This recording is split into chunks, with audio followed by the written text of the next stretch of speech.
दोस्तों, आपने भारत के राजाओं की वीरता और सफलता के किस्से तो बहुत सुने होंगे, लेकिन प्राचीन भारत में कुछ ऐसे राजा भी थे जो सिर्फ अपनी अय्याशी और भोग विलासिता के लिए जाने जाते थे। आज हम बात करने वाले हैं भारत के कुछ ऐसे राज्यों पर राज करने वाले उन राजाओं के बारे में जिनकी अय्याशी और कामुकता पर कई किताबें लिखी गई हैं। हमारी सूची में सबसे पहला नाम आता है महाराजा भूपेंद्र सिंह का। पटियाला रियासत के महाराजा भूपेंद्र सिंह को देश के सबसे अय्याश राजा के तौर पर जाना जाता है। भोग विलास में लिप्त रहने वाले भूपेंद्र सिंह अपने किस्सों को लेकर आज भी मशहूर हैं। उनकी 365 रानियां थी जिनके साथ वे अनोखे तरीके से रात बिताते थे। कहा जाता है कि कोई कपड़े पहनकर उनके महल में प्रवेश नहीं कर सकता था। वैसे तो महाराजा भूपेंद्र सिंह की 365 रानियां थी, लेकिन उनमें से 10 को ही पत्नी का दर्जा प्राप्त था। महाराजा किस रानी के साथ रात बिताएंगे, इसका फैसला भी बड़े ही अनोखे ढंग से किया जाता था। बताया जाता है कि हर रात 365 लालटेन को रोशन किया जाता था, जिन पर सभी रानियों का नाम अंकित होता था। जो लालटेन सबसे पहले बुझती थी, महाराजा उसके साथ ही रात बिताते थे। भूपेंद्र सिंह ने अय्याशी और रंगरलिया करने के लिए एक विशेष महल लीला का निर्माण करवाया था। बताया जाता है कि लीला महल में किसी को भी कपड़े पहनकर आने की अनुमति नहीं थी, सिर्फ नग्न अवस्था में जाने पर ही प्रवेश दिया जाता था। इसी महल में भूपेंद्र सिंह ने एक विशेष कमरा भी बनवाया था, जिसमें भोग विलास के सभी साधन थे। इसके साथ ही महल में रानियों के लिए एक महिला डॉक्टर भी रहती थी। बता दें कि आज भी यह महल पटियाला में भूपेंद्र नगर रोड के किनारे स्थित है। और केवल इतना ही नहीं, भूपेंद्र सिंह को न्यूड पार्टियों का बहुत शौक था। उनके आलीशान महल में कई तालाब थे, जहां राजा भूपेंद्र सारी सुंदर लड़कियों के साथ नहाते थे, मदिरापान और संभोग करते थे। पटियाला पर 38 साल तक राज करने वाला राजा भूपेंद्र सिंह अपनी अय्याशी के लिए हर जगह जाने जाते थे, क्योंकि वे अपनी औरतों को सजाने के लिए बाहर से ब्यूटिशियंस मंगवाते थे।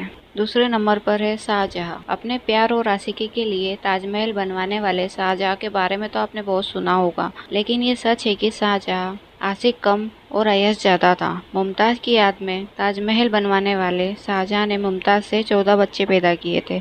ऐसा माना जाता है कि मुमताज की मौत जरूरत से ज्यादा संभोग करने से होने वाली बीमारियों के कारण हुई थी। इतना ही नहीं, शाहजहां ने मुमताज के मरने के बाद 8 शादियां और की थी। इसके अलावा शाहजहां के हरम में अनगिनत महिलाएं थी, जिनके साथ शाहजहां अय्याशी किया करता था। तीसरे नंबर पर है अलाउद्दीन खिलजी। 2017 में रिलीज हुई फिल्म पद्मावत तो आपने जरूर देखी होगी। कहा जाता है कि अलाउद्दीन के किरदार को जैसा दिखाया गया है, असली जिंदगी में खिलजी और भी क्रूर और अय्याश था। किताबों की माने तो खिलजी को सिर्फ महिलाओं का ही नहीं, बल्कि पुरुषों के साथ संभोग करने का भी शौक था। यही कारण था कि उसके हरम में 50,000 पुरुष भी शामिल थे।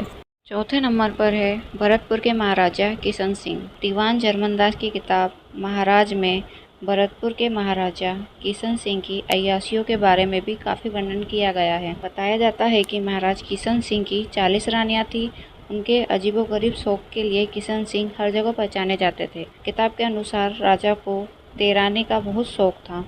इसके लिए उन्होंने एक गुलाबी संगमरमर की झील बनवाई थी, जिसमें उन्होंने चंदन की लकड़ियों की सीढ़ियां लगवाई थी। इस झील में राजा किशन सिंह लड़कियों के साथ नहाते थे। ऐसा कहा जाता है कि झील की सीढ़ियों पर निर्वस्त्र लड़कियां और स्त्रियां राजा के स्वागत के लिए खड़ी रहती थी और हाथ में मोमबत्तियां जलाए रखती थी, और जिस भी औरत की मोमबत्ती सबसे ज्यादा देर तक जलती थी, उस औरत के साथ राजा किशन सिंह अपनी रात बिताते थे। पांचवें नंबर पर है मोहम्मद शाह रंगीला। मोहम्मद शाह रंगीला को मुगल सल्तनत का सबसे रंगीन और अय्याश राजा कहा जाता था। उनके बारे में कहा जाता है कि शाह रंगीला को शराब, शबाब और पार्टियों का काफी शौक था, और वह रात रात भर जागकर अपने शौक को पूरा किया करते थे। यही कारण था कि उनकी अय्याशियों का फायदा उठाकर जालिम नादिर शाह ने उनके तख्त से कोहिनूर चुरा लिया था। तो गाइस, यही थे 5 ऐसे राजा जो अपनी अय्याशी के लिए जाने जाते थे। आई होप आपको वीडियो अच्छी लगी होगी। अगर वीडियो अच्छी लगी तो वीडियो को लाइक करके चैनल को सब्सक्राइब जरूर कर ले, ताकि हम ऐसे इंटरेस्टिंग वीडियो आपके लिए आगे भी लाते रहें।